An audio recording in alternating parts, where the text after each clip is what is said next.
Hey, what's up everybody? It's Kelvin, you're back here again. Today we received the HP Elitebook 850 G5 that came in for keyboard replacement due to water damage, and we're going to be replacing it. So to do that, we need to take out the bottom cover like always.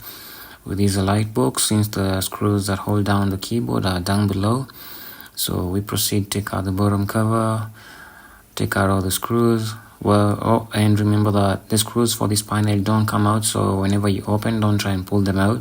You can see they're still stuck at the case, so you take that out. And the first things first is you disconnect the battery. As you can see, before I take out the screws, I have to disconnect the battery so I don't mess up. The keyboard is held on by around 3 screws, but for this one, the owner had told me that he had replaced them. He had disconnected the keyboard himself, and he seemed to have lost the screw, so he only had 1 screw. So that's how you lift it up. You disconnect the keyboard connector and you disconnect the backlight. So this one was a weird one because we found a black keyboard first, and we sort of like weren't feeling it, even the owner wasn't feeling it. It sort of like really changed the look of the laptop, and he sort of like suggested if you proceed to look if you can find a different color and stuff, and we proceeded to close it up and see how it works out. The keyboard was working and everything, but we sort of like proceeded to look, and we did search for a while before we got the keyboard that was close to what he had before.